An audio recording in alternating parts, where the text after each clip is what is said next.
السلام علیکم ناظرین، آج ہم حضور اکرم صلی اللہ علیہ وسلم کے طائف کے سفر کا قصہ سنیں گے کہ ہمارے نبی پاک صلی اللہ علیہ وسلم کو طائف کے سفر میں کتنی مشقتوں کا سامنا کرنا پڑا، کتنی تکلیفیں جھیلنی پڑی۔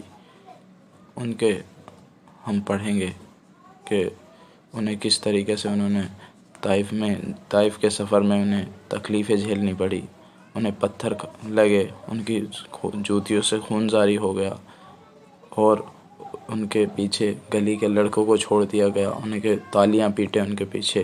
ان کا مذاق اڑائیں، اور ان کے جو سردار تھے انہوں نے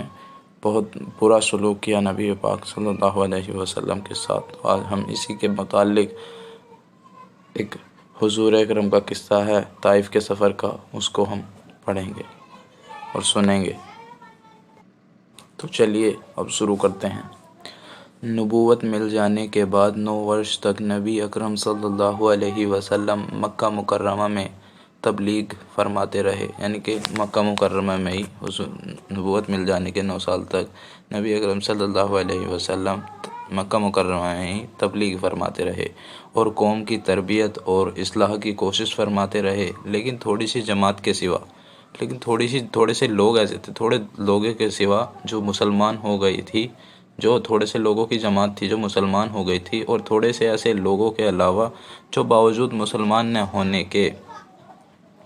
آپ کی مدد کرتے تھے۔ اکثر کفار مکہ آپ کو اور آپ کے صحابہ رضی اللہ تعالیٰ عنہ کو ہر طرح کی تکلیف پہنچاتے تھے، مذاق اڑاتے تھے اور جو ہو سکتا تھا اس سے درگزر نہ کرتے تھے۔ حضور صلی اللہ علیہ وسلم کے جو چچا تھے ابو طالب، وہ بھی انہی نیک دل لوگوں میں سے ایک تھے۔ تو جو ان کے چچا تھے ابو طالب، انہی نیک دل لوگوں میں تھے جو باوجود مسلمان نہ ہونے کے حضور صلی اللہ علیہ وسلم کی ہر قسم کی مدد فرماتے تھے۔ 10ویں سال میں جب ابو طالب کا بھی انتقال ہو گیا تو کافروں کو اور بھی ہر طرح کھلے مہر پوری آزادی کے ساتھ اسلام سے روکنے اور مسلمانوں کو تکلیف پہنچانے کا موقع ملا۔ حضور صلی اللہ علیہ وسلم اس خیال سے تشریف لے گئے طائف میں تشریف لے گئے کہ وہاں قبیلہ شفیق کی بڑی جماعت ہے، اگر وہ مسلمان ہو جائے تو مسلمانوں کو ان تکلیفوں سے، جو تکلیفیں ہو رہی ہیں،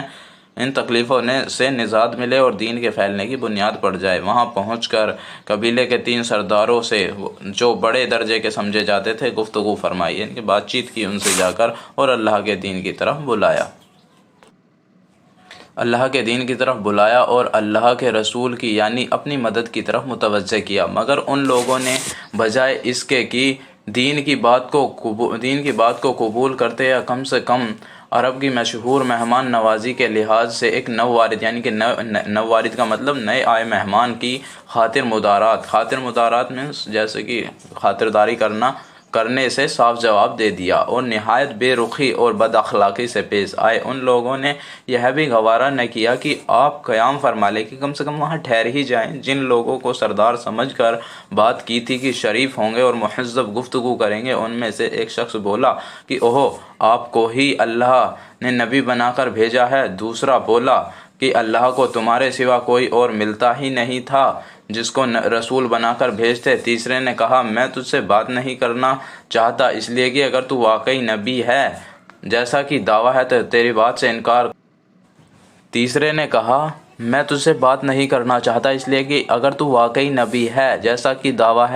بات سے انکار کر دینا مصیبت سے خالی نہیں، اگر جھوٹا ہے تو میں ایسے شخص سے بات نہیں کرنا چاہتا۔ اس کے بعد ان لوگوں سے نا امید ہو کر حضور اکرم صلی اللہ علیہ وسلم نے اور لوگوں سے بات کرنے کا ارادہ فرمایا کہ آپ تو ہمت اور استقلال کے پہاڑ تھے، مگر کسی نے بھی قبول نہ کیا، بلکہ بجائے قبول کرنے کے حضور صلی اللہ علیہ وسلم سے کہا کہ ہمارے شہر سے فوراً چلے جاؤ اور جہاں تمہاری چاہت کی جگہ ہو وہاں چلے جاؤ۔ حضور اکرم صلی اللہ علیہ وسلم جب ان سے بالکل مایوس ہو کر واپس ہونے لگے تو ان لوگوں نے شہر کے لڑکوں کو پیچھے لگا دیا کہ آپ کا مذاق اڑائیں، تالیاں پیٹیں، پتھریں ماریں، حتیٰ کہ آپ کے دونوں جوتے خون کے جاری ہونے سے رنگین ہو گئے۔ حضور اکرم صلی اللہ علیہ وسلم اسی حالت میں واپس ہوئے۔ جب راستے میں ایک جگہ جب راستے میں ایک جگہ ان شریروں سے مطلب اس شریر پر جو گھاؤ لگے تھے ان سے اطمینان ہوا تو حضور صلی اللہ علیہ وسلم نے یہ دعا مانگی، اے اللہ تجھ ہی سے شکایت کرتا ہوں میں اپنی کمزوری اور بے کسی کی اور لوگوں میں ذلت و رسوائی کی۔ اے ارحم الراحمین تو ہی ضعفاء کمزوروں کا رب ہے اور تو ہی میرا پروردگار ہے۔ تو مجھے کس کے حوالے کرتا ہے؟ کسی اجنبی بیگانے کے جو مجھے دیکھ کر ترشرو ہوتا ہے اور منہ چڑھاتا ہے، یا کسی دشمن کے جس کو تو نے مجھ پر قابو دے دیا؟ اے اللہ اگر تو مجھ سے ناراض نہیں ہے تو مجھے کسی کی پرواہ نہیں ہے، تیری حفاظت کافی ہے۔ میں تیرے چہرے کے اس نور کے طفیل جس سے تمام اندھیریاں روشن ہو گئی اور جس سے دنیا اور آخرت کے سارے کام درست ہو جاتے ہیں، اس بات سے پناہ مانگتا ہوں کہ مجھ پر تیرا غصہ ہو یا تو مجھ سے ناراض ہو۔ تیری ناراضگی کا اس وقت تک دور کرنا ضروری ہے جب تک تو راضی نہ ہو۔ نہ تیرے سوا کوئی طاقت ہے نہ قوت۔ مالک الملک کی شان قہاری کو اس پر جوش آنا ہی تھا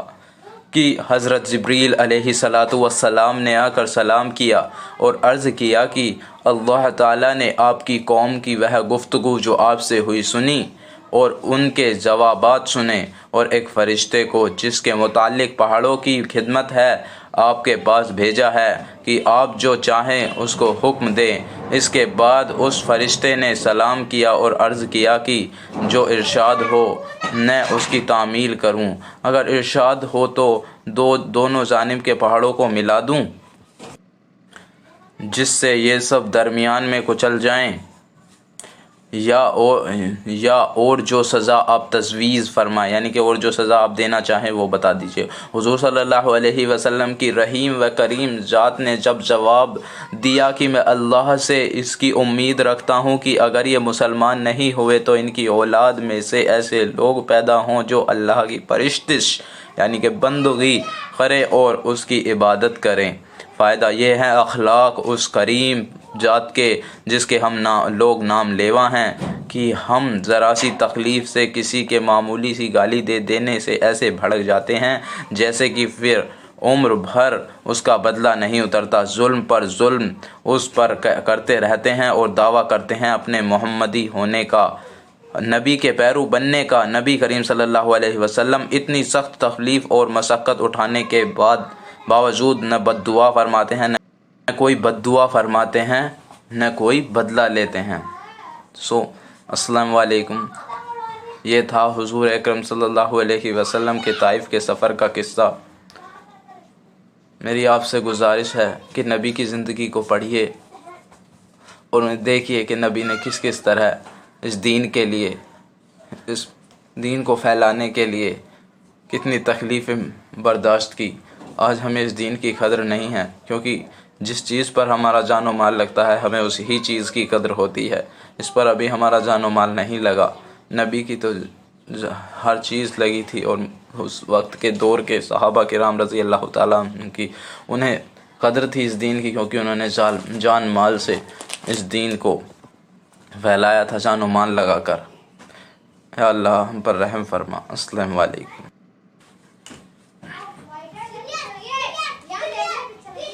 کیا ہو رہا ہے؟